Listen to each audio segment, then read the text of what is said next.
여러분이 하나님을 믿을 때 잊지 말아야 될 것은 나는 하나님을 믿는데 하나님의 무엇을 믿느냐라는 것입니다. 능력도 믿어야 되고 사랑도 믿어야 되고 그분의 도우심을 믿어야 되고 기타 등등 우리가 믿는 많은 믿음의 내용이 있습니다만 전체의 인생을 통해서 처음부터 끝까지 믿어야 될 그 내용이 뭐냐, 이거 하나만 말해봐라 라고 한다면 그것은 인도하심, 그 인도하심을 믿는 믿음입니다. 지금 이 순간에도 여기 모인 저와 여러분들의 상황이 참으로 다양할 것입니다. 일이 잘 풀려서 감사와 기쁨 가운데 있는 분들도 있고, 또 지독하게 일이 꼬여서 가슴 막막하게 그렇게 있는 사람도 있을 것이고, 아니면 이것도 저것도 없이 특별한 자극이나 사건이 없는 채로 그냥 무덤덤한 그런 일상을 보내는 그런 시즌에 있는 모습들도 있을 것입니다.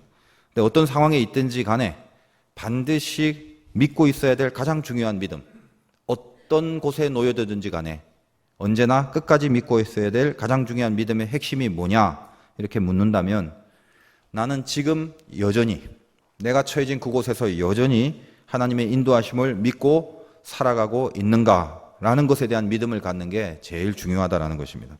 저번 시간에 이 민수기 33장은 노종에 대한 설명이다라고 말씀을 드렸습니다.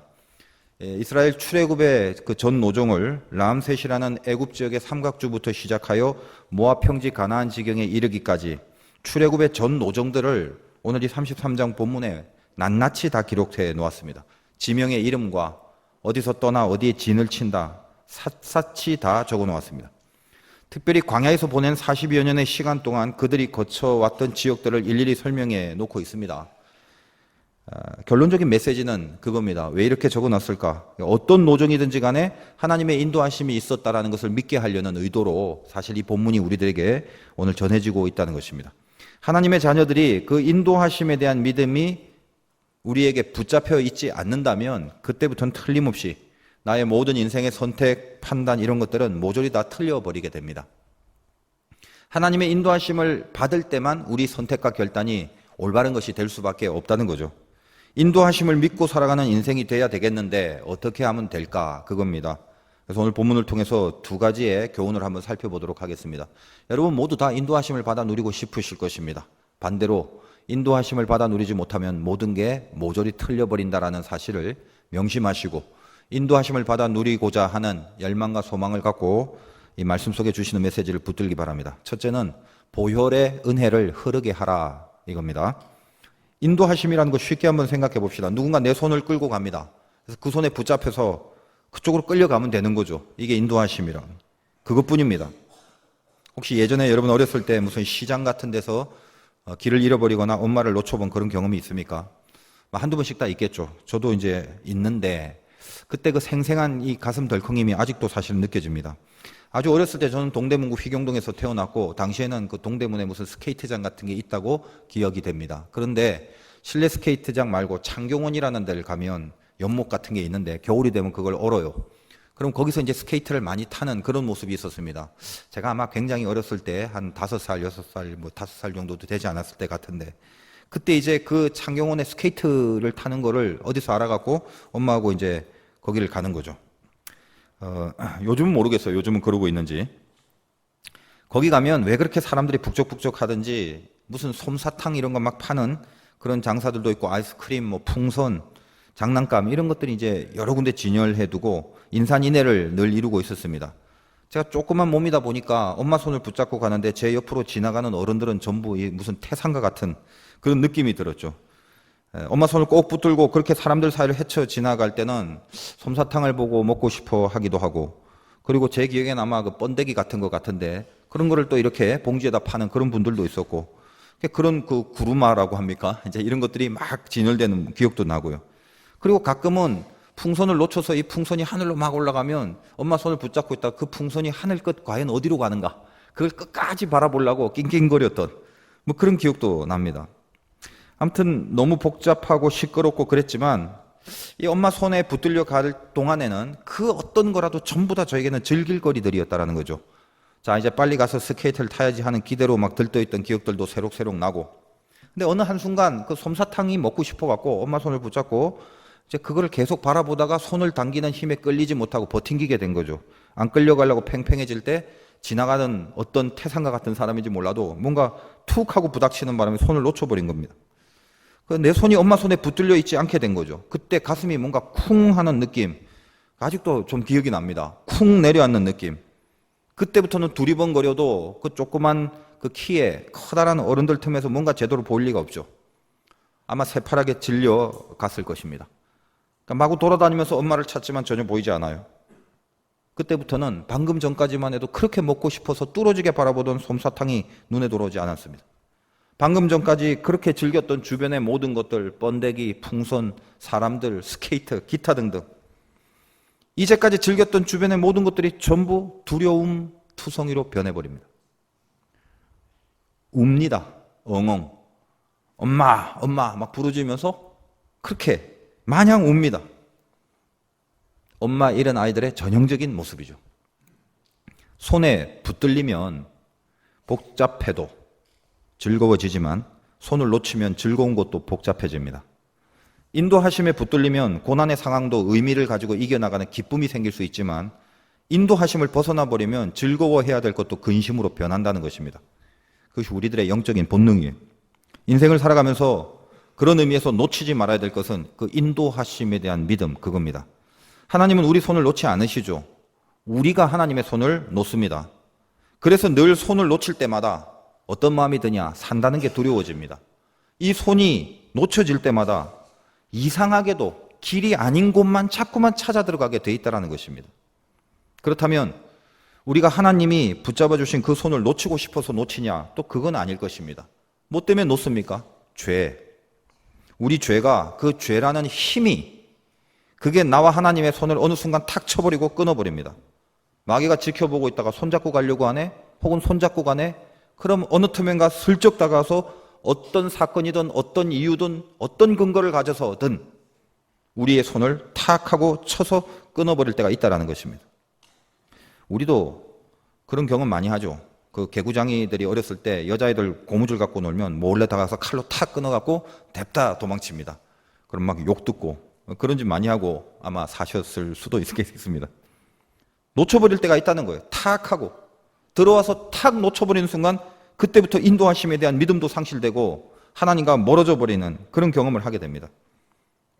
그런데 우리도 알아요. 붙들려야 되는데 끊어지면 안 되는데 그걸 잘 알고 있습니다. 그런데 알고 있음에도 불구하고 탁 하고 끊어지는 그 순간 그 죄의 힘이 참으로 강함을 우리는 느낄 수 있다는 것입니다. 워낙 죄의 힘이 강합니다. 그래서 어느새 하나님의 손에 붙들린다는 것을 기대하고 살다가 놓쳐버리면 이 놓쳐버리는 자체를 별로 그렇게 중요하지 않게 여기게 만들어버립니다.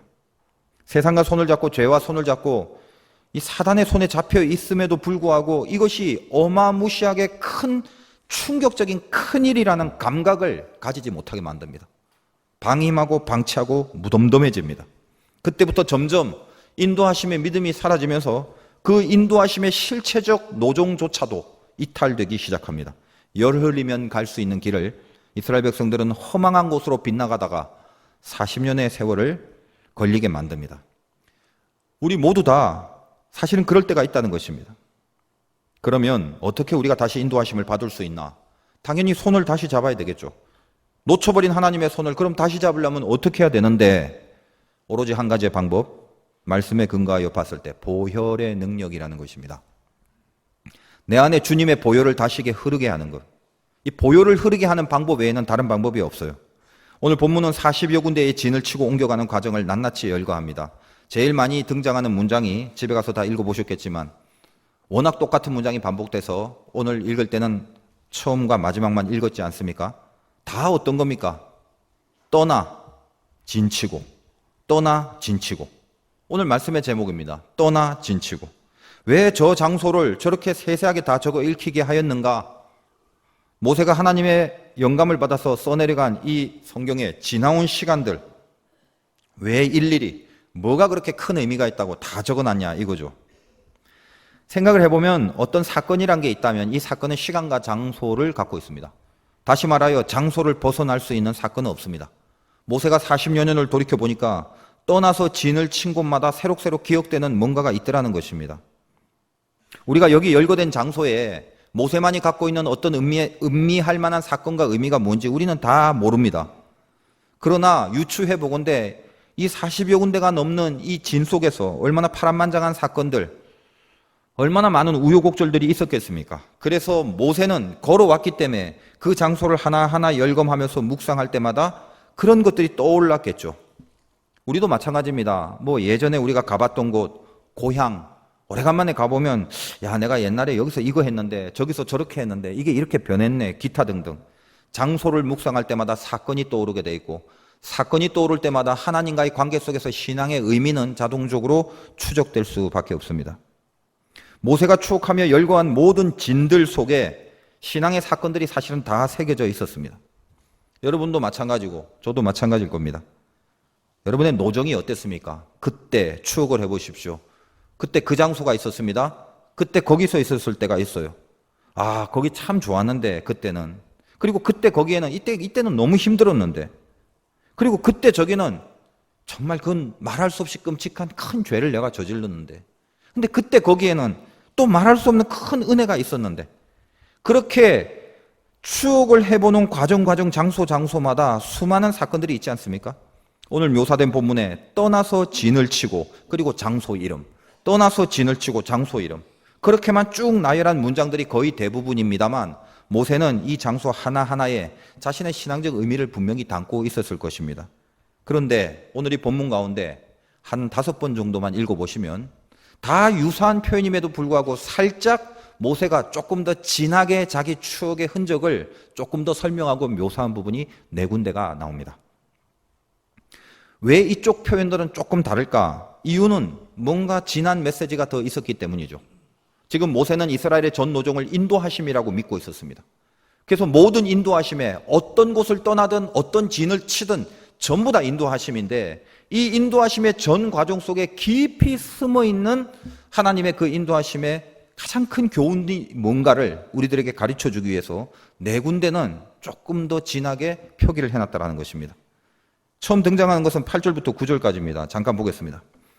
하이롯 앞을 떠나 광야를 바라보다 바다 가운데를 지나 에단강해로 사흘길을 가라. 마라의 진을 치고 마라를 떠나 엘림에 이르니 엘림에는 샘물 12과 종려 70그루가 있으므로 거기에 진을 치고.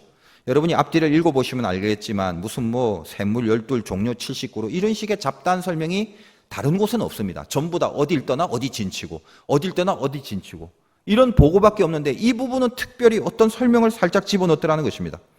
여기 핵심 사건이 뭐냐면 마라와 엘림, 여러분 잘 알고 있는 사건입니다. 출애굽한 뒤에 며칠 못 가서 목이 마르게 됩니다. 목이 마르자 백성들의 원망이 터져 나옵니다. 지금 홍해바다를 갈라서 하나님의 구원을 얻은 기적을 목도한 이스라엘 백성들이 채 사흘도 되지 않아 목이 좀 마르다고 하나님을 원망하기 시작합니다. 그때 마라라는 곳이 있는데 거기에 물이 있어서 목말라 먹었더니 너무 쓰다는 거죠. 그래서 쓰다라는 뜻을 갖고 있는 마라라는 이름을 붙입니다. 그 원망이 있은 후에 하나님은 모세를 통해서 한 나무 가지를 그 물에 넣게 하여 그 물을 달게 만듭니다. 그리고 나서 이스라엘 백성들은 그 이후에 엘림이라는 곳으로 인도하였고, 그 엘림은 12개의 샘물과 70여 그루의 종려나무가 있는 오아시스를 만나게 됩니다. 이 부분을 왜 이렇게 조금 더 언급하고 설명했을까요? 진한 기억이라는 것입니다. 잊지 못할 기억이라는 것입니다. 인도하심에 대한 핵심적인 내용이 담겨져 있는 사건이다라는 것입니다. 여러분, 이 백성의 원망을 보십시오. 출애굽이 어떻게 이루어진 사건입니까? 그 어마무시한 기적과 은혜를 받았음에도 불구하고 사흘도 되지 않아 터져나오는 원망의 죄성. 왜 우리를 인도하냐 말이죠. 이게 과연 인도하심이 맞냐 이거죠. 하나님의 인도하심에 대한 믿음을 잃어버린 자들의 모습이 보입니다. 근데 거기에 하나님께서 결국은 엘림이라는 곳으로 이끌어서 12지파에 하나씩 먹을 수 있는 12샘과 70장로들에게 할당되는 상징적 70종려나무를 만나게 하십니다. 이 은혜의 회복이 있기까지 마라에서 원망하고 이스라엘 백성들이 가슴치고 통곡한 적은 없습니다. 이스라엘은 그들 편에서 다시 하나님의 손을 엘림이라는 장소의 상징을 통해서 잡게 되는데, 다시 손을 잡게 하시는 하나님의 방법이 뭐였냐 하면 한 나무 가지를 그 물에 넣는 것, 그것뿐이었다는 것입니다. 제가 이 부분의 설교를 할 때 말씀을 드렸습니다만, 이 나무 가지 하나는 말할 것도 없이 십자가를 상징합니다. 출애굽이라는 것 자체가 유월절 때문에 가능한 사건 아닙니까? 주님이 나를 위하여 죽으신 십자가의 보혈, 어린 양의 피, 그것으로 시작이 가능케 한 것, 그것이 출애굽이고 그것이 유월절입니다. 보혈, 그것이 모든 출발과 시작을 가능케 했습니다. 인도하심을 놓쳐버릴 때도 그 믿음이 다 상실되고 원망이 터져나오는 그 죄의 밑바닥에 갔을 때도 불구하고 하나님은 이스라엘에게 주님의 보혈이라는 이 십자가의 나무 가지, 그것을 통하여 이스라엘 백성들을 다시 은혜의 길로 끌어오시더라라는 것입니다. 또 한 가지 사건이 14절과 15절에 있습니다. 잠깐 보겠습니다. 알루스를 떠나 르비딤에 진을 쳤는데 거기는 백성이 마실 물이 없었더라. 벌써 설명이 나오죠. 마실 물이 없었다라는 이런 설명들. 르비딤을 떠나 시내 광야에 진을 치고, 르비딤입니다. 물이 없어서 원망한 또 하나의 모습입니다. 모세가 이 원망하는 하나님의 백성들의 이 원망을 듣고 하나님 앞에 기도하고, 하나님은 모세에게 명령을 합니다. 물을 주마. 반석을 쳐서 물을 내게 해라. 그들의 원망의 정도가 그 수준이 어느 정도였냐 하면, 이 사건은 출애굽기 17장 7절 쪽에 기록되어 있는데, 그가 그곳 이름을 마사 또는 무리바라 하니 이는 이스라엘 자손이 다투었음이라. 또는 그들이 여호와를 시험하여 이르기를 여호와께서 우리 중에 계신가 안 계신가 하였음이더라. 물이 없어서 목마르니까 어떤 생각을 하게 되냐면, 하나님 도와주세요, 목말라요의 기도가 아니라 하나님이 있는가 없는가까지 가더라는 것입니다. 아니, 이따위로 대우를 할 바에야 우리를 뭐 하려고 이끈다고 얘기를 하고 있는 거야 지금. 도대체 그분이 진짜 있는 거야? 당장 죽는 것도 아니고 목이 좀 말랐을 뿐인데 그렇게 원망하는 백성들의 죄성이 적나라하게 다루어지고 있지 않았습니까? 하나님이 없다라고 생각하는 불신까지 이르렀다는 것입니다. 죽어 마땅하겠죠, 하나님의 관점에서 볼 때. 그런데 여기서 하나님은 또 그들을 반석을 때려서 물을 내게 하십니다. 구약에 나오는 반석은 역시 말할 것도 없이 그리스도를 상징합니다. 그리스도가 죽으셔서 죽어가는 저들에게 생수를 주시는 것입니다. 십자가의 죽음과 보혈의 은혜를 말하고 있는 사건입니다. 어떤 죄성과 어떤 바닥에 가더라도 항상 하나님은 그 인도하심의 바닥에는 십자가의 보혈을 흐르게 하셨다라는 것입니다. 예외가 아닙니다. 또 등장하는 38절과 39절에 조금 더 진하게 설명된 한 부분을 더 보겠습니다.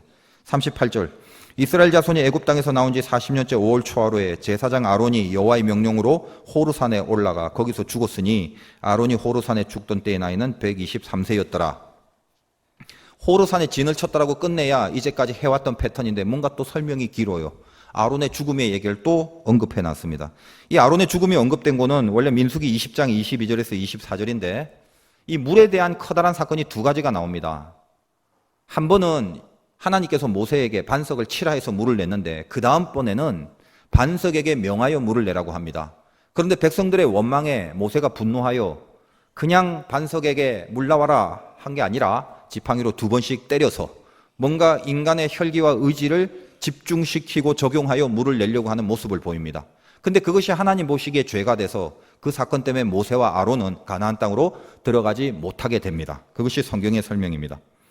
인간적으로 상식적으로 본다면 작대기로 2번 쳤기로서니 뭐 그렇게 하나님이 그거 갖고 까다로우신가 라고 우리는 그렇게 여길 수 있겠습니다만, 이 사건 자체가 주는 메시지는 구원이 뭔가라는 것을 가르쳐주는 가장 깊은 그런 하나님의 마음이 담겨있는 사건입니다. 지금 출애굽의 전 과정은 구원을 표시하고 있는 이스라엘의 역사를 통하여 상징화시키는 아주 중요한 노정입니다. 예수 그리스도로 인한 구원은 유일회적인 사건입니다. 주님이 나를 위하여 십자가에 달려 돌아가셨다는 그 사건으로 우리의 구원은 완성이 됩니다. 이것은 복음의 핵심이기도 합니다. 그래서 반석을 명하기만 할 것을 모세는 2번씩 치면서 뭔가 자기의 의지와 자기의 힘과 어떤 인간의 그런 의지적 발휘가 이스라엘 백성들을 살리고 생수를 내는 것에 뭔가 보탬이 될 거라는 영적 착각을 하게 되는 것입니다. 모세가 잘못됐다라는 걸 말하는 게 아닙니다. 하나님이 이 사건을 명확하게 하여 구원의 신학을 분명히 우리들에게 전해주고 싶은 그런 의도로 이것을 메시지화 시켰습니다. 아론도 덩달아 모세와 마찬가지로 그 사건 속에 같이 있었으므로 아론도 가나안에 들어가지 못합니다.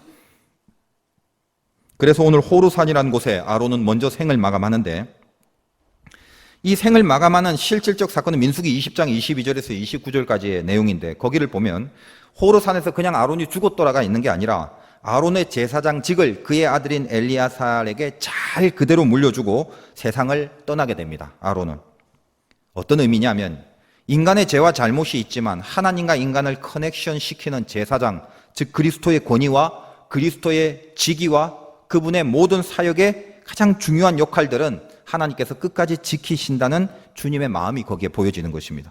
우리가 아무리 많은 죄 가운데 거한다 할지라도 그리스도의 제사장 된 권세는 영원토록 우리와 하나님의 사이를 연결시키는 은혜로 남게 된다는 거죠.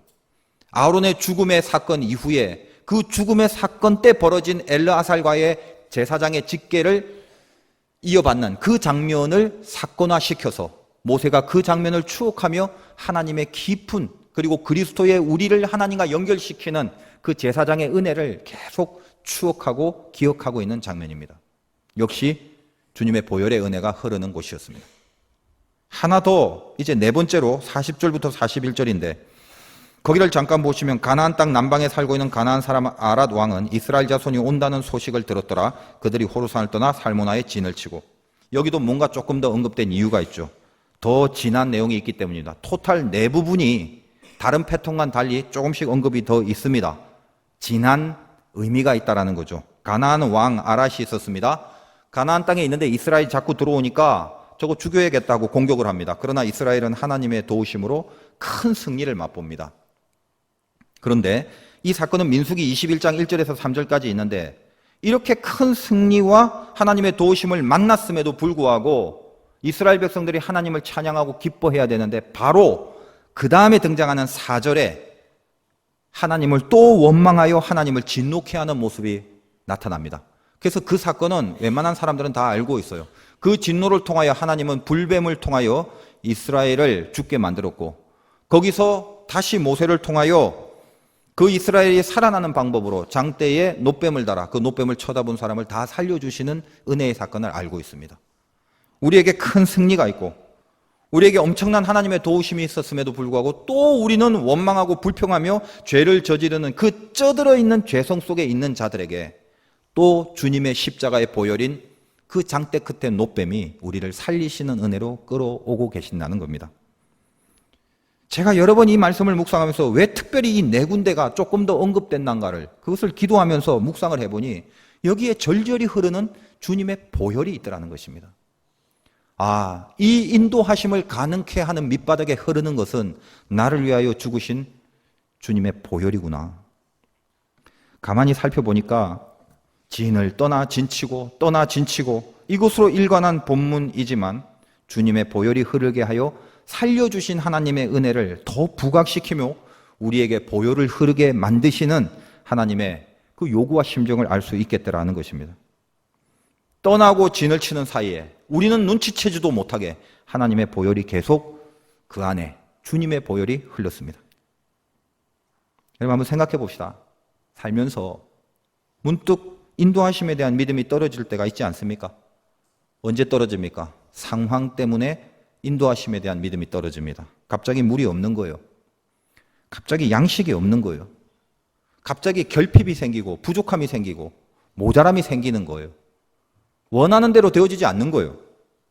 이게 뭐 인도하심인가? 아니 하나님이 살아있다면서 왜 이거 하나 이 모양 이대로 내버려 두고 과연 이게 진짜 인도하심이 맞아?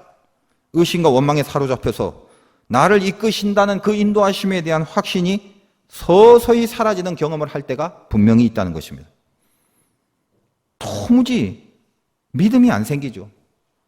이게 진짜 하나님의 인도하심 속에 있는 상황이란 말이냐? 이런 넋두리입니다. 손을 놓아버린 자의 마음이 늘 그렇습니다. 그리고 더욱이 더한 것은 우리는 우리 자신의 몰골을 너무나 잘 알고 있습니다. 하나님의 영이 있기 때문에 적어도 내가 어떤 상태인지에 대한 감각은 우리가 있습니다. 사실 그것만 해도 큰 은혜거든요. 상황이 힘들고 고난이 있어서 이게 과연 하나님의 인도하심인가 라고 의심하고 원망하는, 그래서 믿음이 떠나버릴 때도 있겠지만 더 깊은 곳에는 지금 내 몰골을 내가 잘 알아요. 내 죄를 내가 잘 알고 있는데 나같이 더럽고 추악한 죄를 저지른 내가 어떻게 감히 다시 하나님의 손을 잡고 또 하나님은 이 내 손을 어떻게 잡고 끌고 가시겠는가라는 회의감이 들 때가 있다는 것입니다. 어쩌면 나의 못남과 나의 죄 때문에 훨씬 더 강한 의심이 나를 압도하는 경험을 하게 될 때도 있습니다.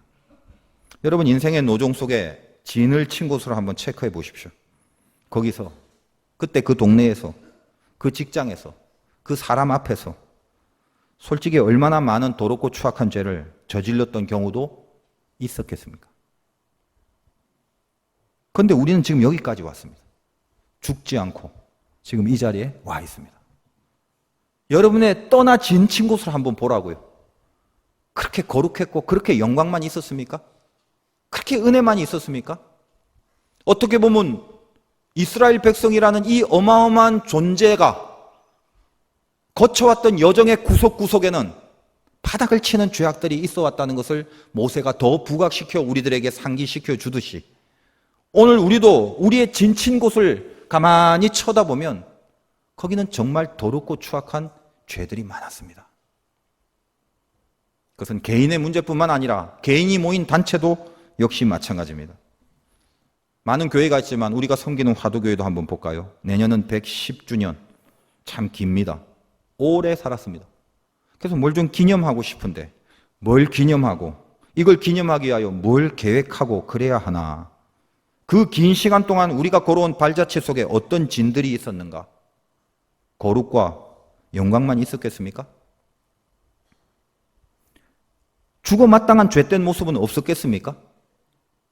그렇다면 다시 살아온 나날들을 한번 추억해보면 모세의 심정으로 바라보면 그럼에도 불구하고 나와 우리 교회가 내가 섬기는 하나님을 신앙하는 이 공동체가 지금 여기까지 오게 된 것에 대한 이 더할 수 없는 감사를 도대체 어떻게 고백해야 되겠습니까?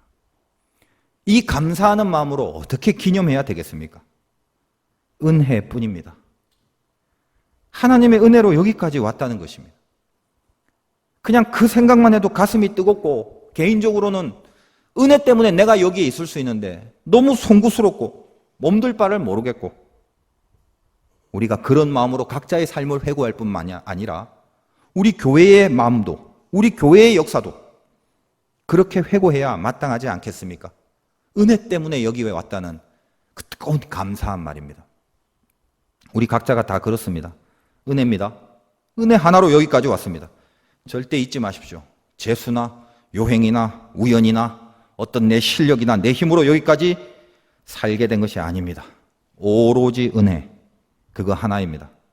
그러므로 혹시 여러분이 처해진 상황이 지금 너무 힘들어서 인도하심에 대하여 불타는 믿음이 있어야 마땅한데 자꾸 이 믿음들이 사라져버리는 사람이 있다면 다시 주님의 손을 붙들고 잃어버린 노정을 다시 되찾아야 마땅합니다. 어떻게 하면 됩니까? 오늘 말씀 속에 가르쳐주지 않습니까? 한 나무 가지를 던지면 됩니다. 반석을 한번 치면 됩니다. 장대에 들린 노뱀을 바라보면 됩니다. 절절히 흐르는 주님의 보혈, 우리 안에 나를 위하여 대신 죽으신 주님의 피가 다시 흐르게 하는 작업이 필요하다는 것입니다. 어떻게 구체적으로 어떻게 해야 흐릅니까? 여러분이 아마 잘 알고 있을 것입니다. 보혈은 하나님이 주신 은혜이자 우리를 향한 하나님의 약속입니다.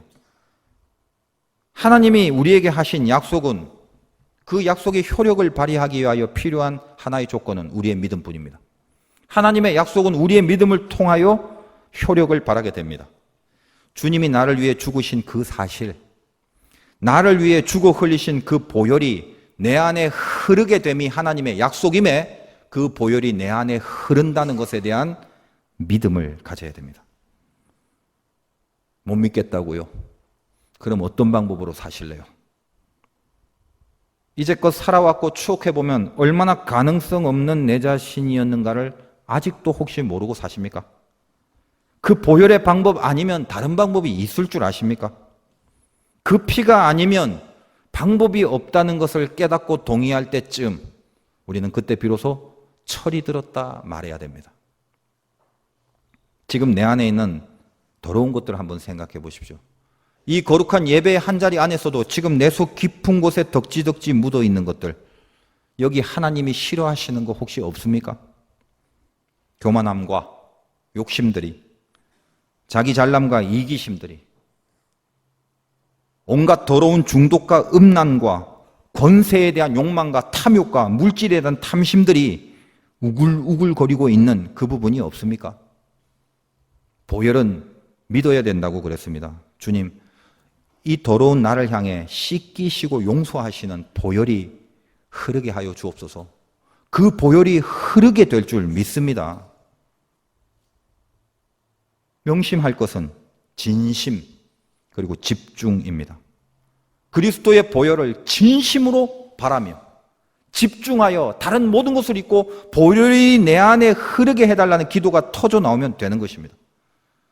저는 이제까지 살면서 이 보혈이 씻기지 못할 죄는 보질 못했습니다. 보혈이 용서하지 못할 죄는 없습니다. 보혈이 고치지 못하는 병만은 없습니다. 보혈이 쫓아내지 못하는 사단의 권세는 없습니다. 여러분 안에 주님의 피가 흐를 수 있습니다. 이 주님의 피가 흐를 때 인도하심과 만나게 됩니다. 이 주님의 보혈로부터 인도하심의 시작이 하나님 편에서 허락하시고 이끌어 주시고 이루십니다. 내 안에 주님의 보혈, 여러분 안에 나를 위하여 죽으신 주님의 피가 지금 흐르고 있다면 그 피가 어디서 떠온 게 아니라 나를 위하여 찢겨 돌아가셔야만 흐를 수 있는, 찔려 돌아가셔야만 흐를 수 있는 그 피가 지금 나의 이 더러움을 용서하기 위하여 나를 위하여 죽으신 피가 지금 내 안에 흐르고 있다면 어디서 교만이 고개를 쳐들 수 있겠으며, 어디서 내 목소리가 커지고 어디서 성질을 부릴 수 있겠습니까?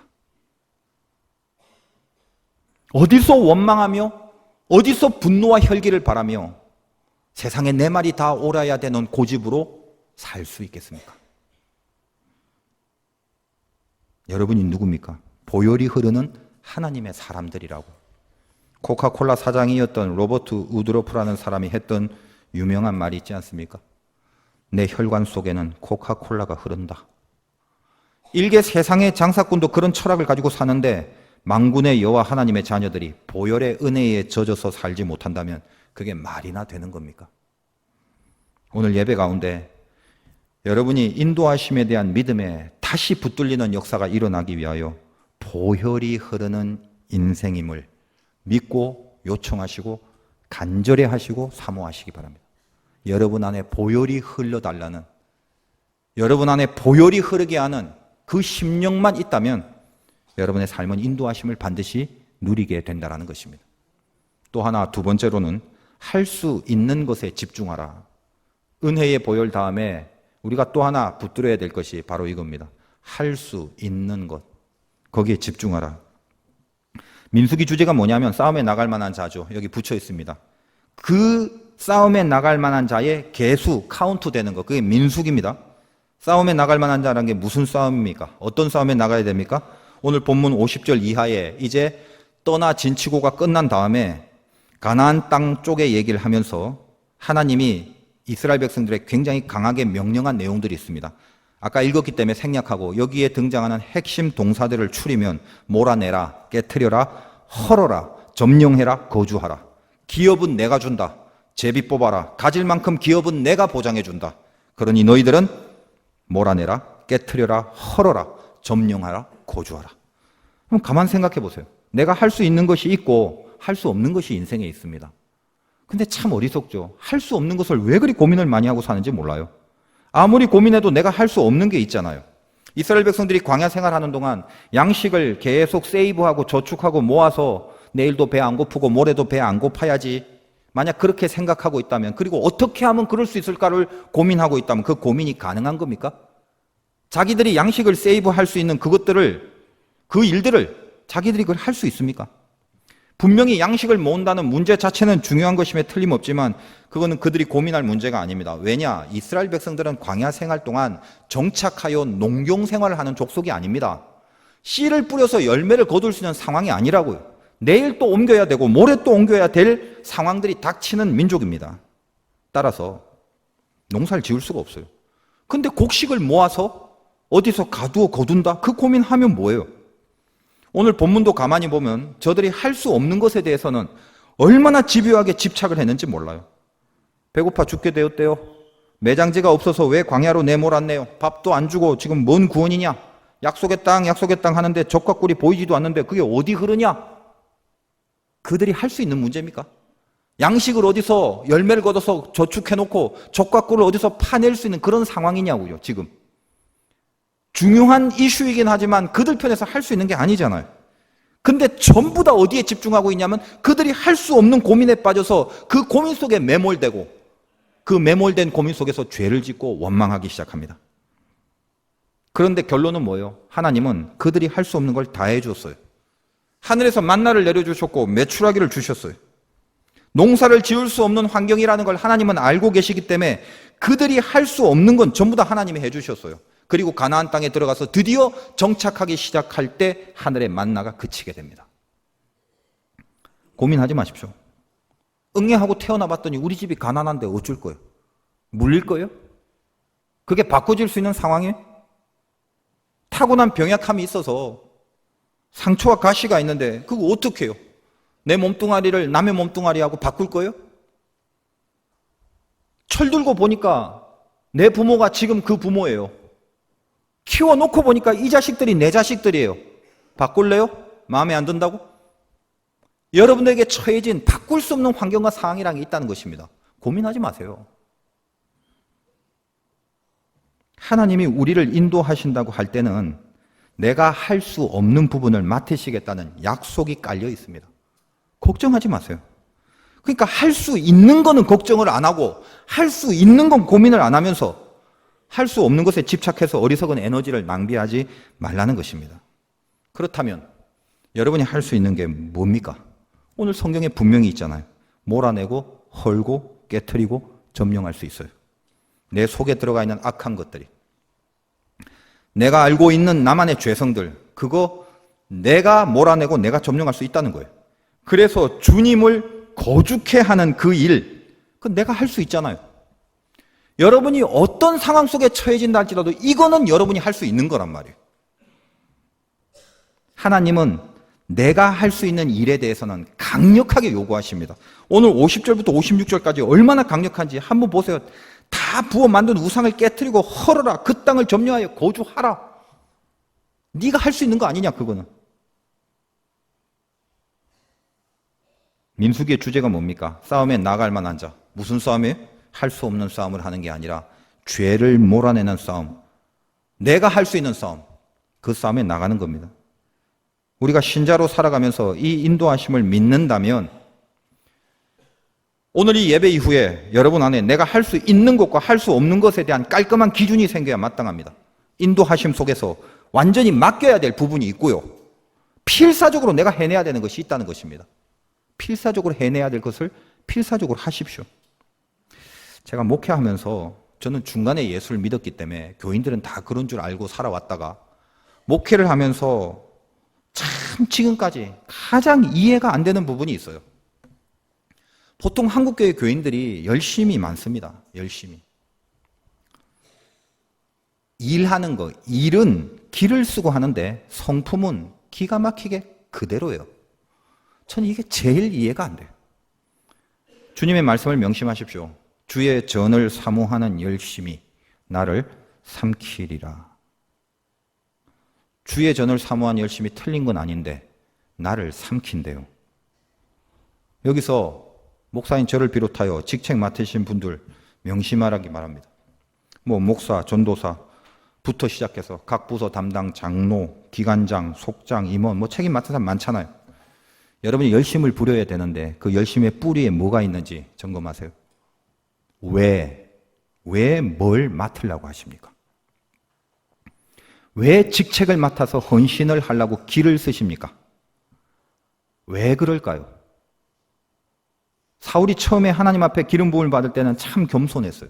나중에 어떻게 됩니까? 심령의 뿌리에 하나님이 점점 사라지더니 사람들의 평가와 사람들의 여론으로 가득 차게 됩니다.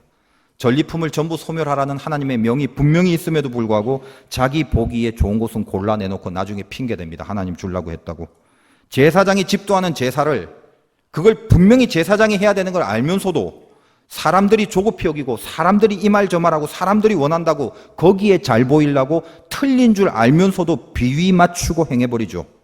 그래서 사울의 결론이 뭐예요? 버림받습니다. 하나님께.